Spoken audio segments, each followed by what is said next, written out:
আজ কিছু প্রচলিত সাধারণ নিয়মের কথা বলবো। এই নিয়মগুলি আধ্যাত্মিক জীবনে সহায়ক বটে।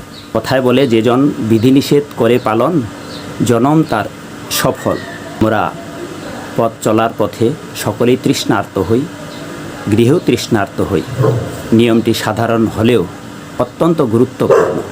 আমাদের কখনোই তৃষ্ণার্ত হয়ে হঠাৎ কোথাও গিয়ে হাতে অঞ্জলি করে জল পান করা উচিত নয়, দাঁড়িয়েও জল পান করা উচিত নয়। যদি আমরা এইভাবে জল পান করি তবে তা পাপাচার করা হবে। সে সম্বন্ধে বলা হয়েছে পত্রী সংহিতা 381-তে যে এভাবে জল পান মদ্যপান তুল্য এবং পাপাচার।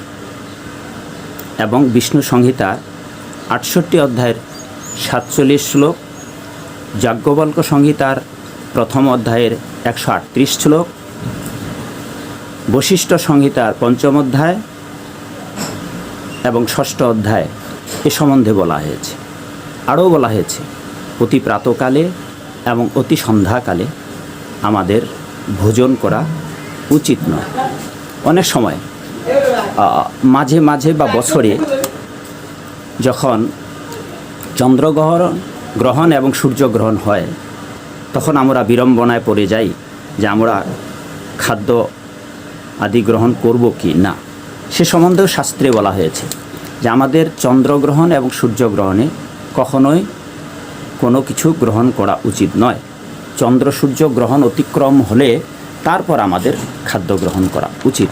সেই সম্বন্ধে বিষ্ণু সংহিতার 68 অধ্যায়ের 1 ও 2 নম্বর শ্লোকে বর্ণনা করা হয়েছে। আরও একটি বিশেষ নিয়মের কথা বলতে চাই, যা সকলেরই পালন করা কর্তব্য।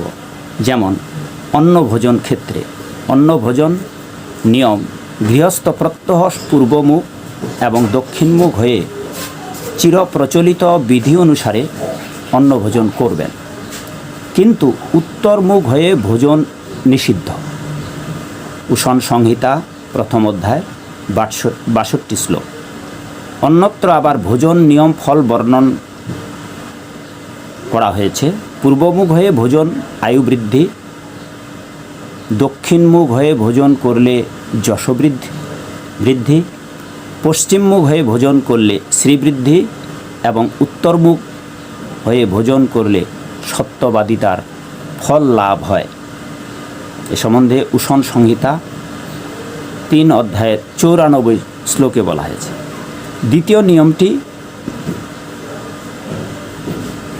এটি সকলের পালনীয় নয়, এটি কেবল ব্রহ্মচারী এবং সন্ন্যাসীদের ক্ষেত্রেই প্রযোজ্য। এবং আরও এই পান সম্বন্ধে বলা হয়েছে, যেমন দুগ্ধ পান সম্বন্ধেও শাস্ত্রে বলা হয়েছে কখনোই ছাগলের দুগ্ধ পান করা উচিত নয়। এবং যে সমস্ত গাভী বিষ্ঠা ভক্ষণ করে তাদের দুগ্ধ পান করা উচিত নয়।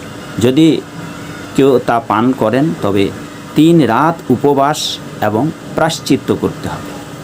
এ সম্বন্ধে সংবর্ত সংহিতার 188 শ্লোকেতে বলা হয়েছে।